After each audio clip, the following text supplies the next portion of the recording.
Hello, this is Pastor Deborah again, and welcome to another episode of the Agape Love podcast show. Love is here, a love story of the ages. This is episode number 9. It's from a big book I wrote many years ago about an eternal love story between a great Father and all of humanity. But it starts off very strange that all of humanity had blindness and were spiritually deaf to all his wonderful words of truth and light. They were called the spiritual multitudes, and we learned about them in the Authorized King James Bible. We were working through the book of Matthew. Matthew was an early disciple of this strange man named Christ Jesus, who said he was one with God, and he was with God, and God was with him, and that he was the Son of God inside a dirt body. Humanity couldn't believe it, that God was in man. So he told stories and parables and fables and used what they knew, fishing, plowing, planting, harvesting, to help them see things they could not see. But their spiritual heart and their soul was spiritually blind and dead. They were spiritually deficient in great spiritual truth and light. For their flesh, the soul, with its lust of its eyes, the lust of its flesh, and the pride of life, had overwhelmed, encased the spirit in itself. The spirit was sort of a slave. It had to go wherever the soul went, believe whatever the soul told it. But deep down inside, in little teeny-weeny seed form, there was something there inside the spirit. But at this time, and most of you even now, were as the spiritual multitudes, deficient, lacking in spiritual knowledge of the spiritual kingdom of heaven, where you came from originally. And you were spiritually ignorant. You were living in darkness of this great, eternal love called agape. So we ended there in episode 8, and we're going to pick up now in episode number 9. And we're going back to the scriptures, going back to Matthew 13, 15 through 17. And we're going to pick up there in verse number 15. This was Christ Jesus talking to the multitude, you, and 99.9% of humanity. Even people who are in religion or have studied struggle to get these parables and truths. Some got it, wrote books, and I was able to study a lot of this. A lot of my training came from reading Watchman, a Chinese author from many, many years ago. Great books. So let's pick up verse number 15. And there the multitudes of people who were not yet the spiritual disciples of this Christ Jesus and his words that he was teaching them, there he said their ears are spiritually dull. Of spiritual hearing means they're deaf. They cannot hear and understand what he was saying. The word dull is defined by Webster's dictionary.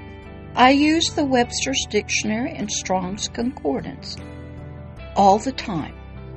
They were my reference point to help me understand, like this word dull, D-U-L-L. What did it mean when he said that? 1, mentally slow, stupid. Number 2, this is important, slow in perception or sensibility. Insensible.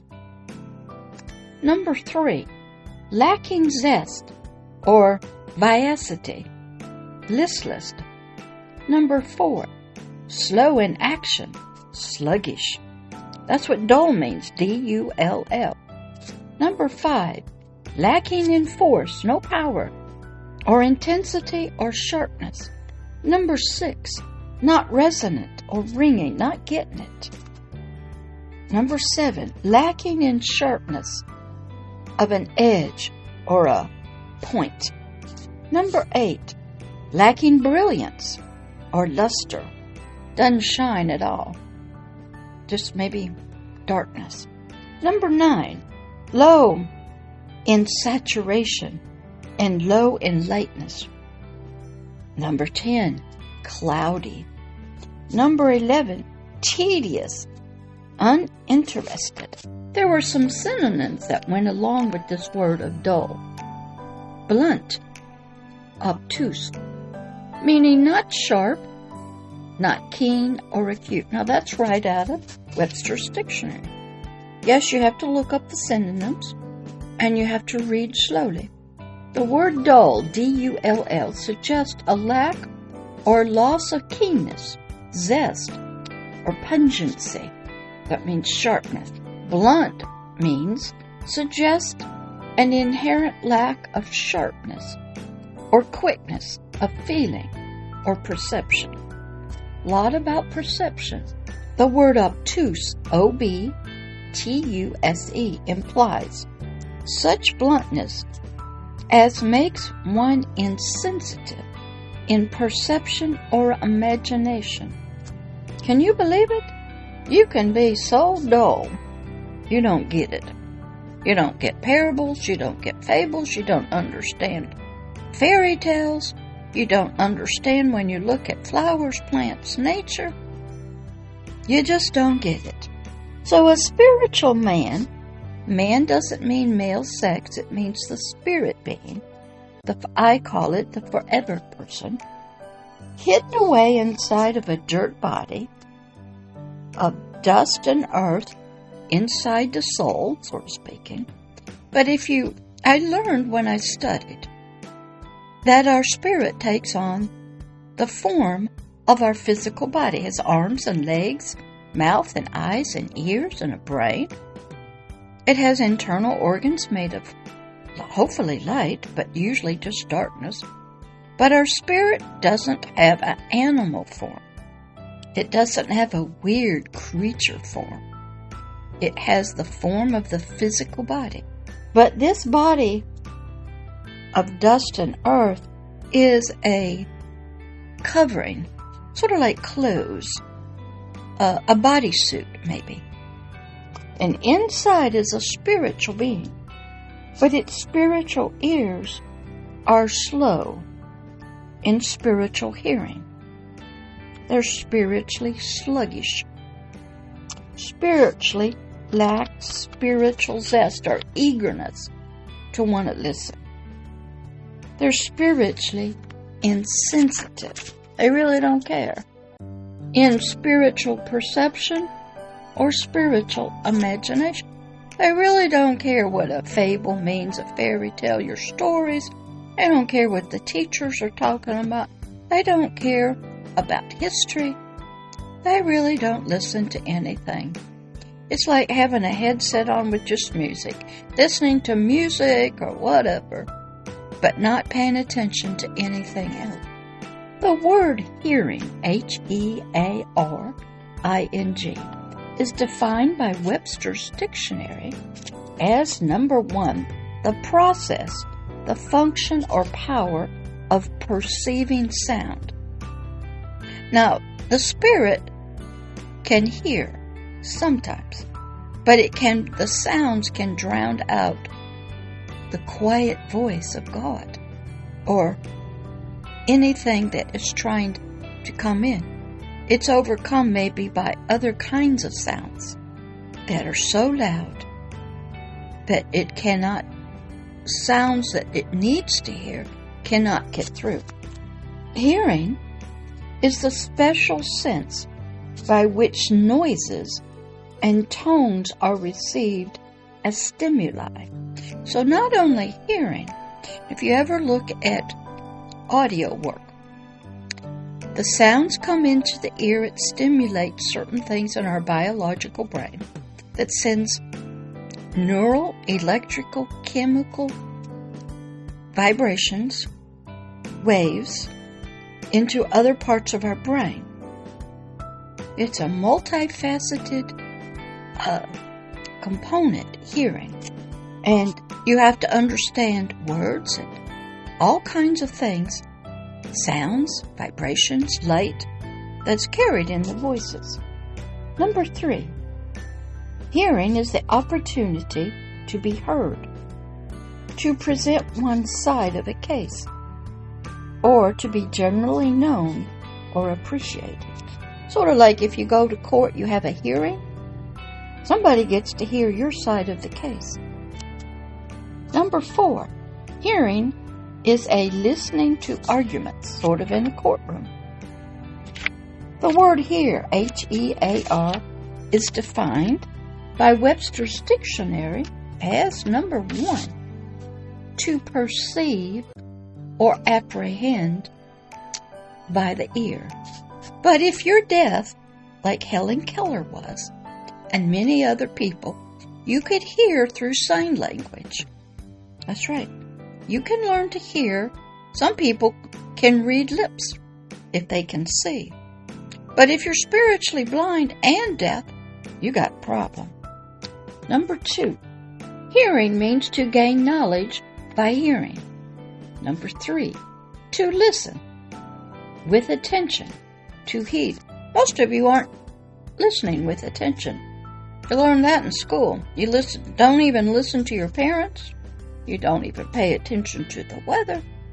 Don't listen to the news. Don't study, don't listen, don't care. Just want to listen to music. Be into lust of the eyes, lust of the flesh. Have fun. That's some of you. Others just don't want to listen. You don't want to attend to it. It takes too much effort. Number 5, you don't have the capacity of sound. Number 6, it means to gain information, to learn. Number 7, to receive communication. Number 8, to entertain the idea. Did you know back during many wars, there was a lot of kinds of communication? They used to use pigeons. Then came the telegraph. Some people used smoke signals. Other people used riders to get messages from one place to another. Nowadays, we have all kinds of social media. We have all kinds of unseen microwaves that come into our house, into our computers, our phones. Communication is vital, but hearing is also vital. So we are spiritually learning that the spiritual multitudes and that spiritual man's spiritual hearing are spiritually dull of spiritual hearing, of the spiritual kingdom of heaven's mysteries.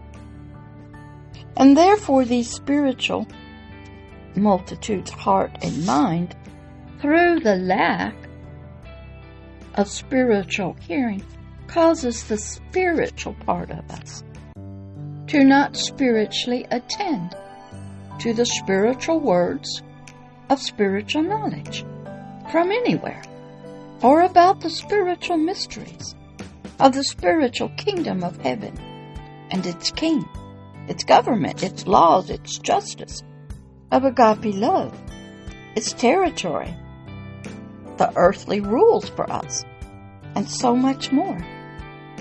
Or we just don't spiritually listen with any spiritual attention. So we just spiritually entertain other things. We don't give heed to what we should. Therefore, you are one of the spiritually dull of hearing. And that is probably you. And you're dull of hearing of the spiritual mysteries of the spiritual kingdom of heaven or paradise. You might hear it, but you don't get it. I see you out there, and I meet you out there on LinkedIn, social media, on the phone, in the spirit, and you don't have a clue. And so this Christ Jesus and so many others are saying, you are a spiritual multitude who is dull of spiritual hearing. You're deaf of the words of spirit and life. You may not believe it, but 99% of humanity, not of nature. Nature hears God spiritually. God can talk to animals, the wind, the rain, the thunder, the lightning. God can send angels. So can his spiritual adversary, Satan. But you may not even get it. And you probably know other people of these spiritual multitudes who are spiritually dull of spiritual hearing. And that ends this episode. And we'll pick up again in Matthew and continue with verse 15 in the next episode. Look at the physical body. Some people have injuries. They're paralyzed. They're blind, deaf. They have brain problems. They get sicknesses. And so is our spirit. So here in this love story, we're here to first help you. We're sort of diagnosing you spiritually and giving you some truths for you to accept so we can get some healing, some knowledge, and some truths to you about this love story of the ages. All right, I'll talk to you in the next episode of Love is Here, the podcast show. Love is Here, a love story of the ages. All about agape love and you. All right, talk to you later. Bye-bye.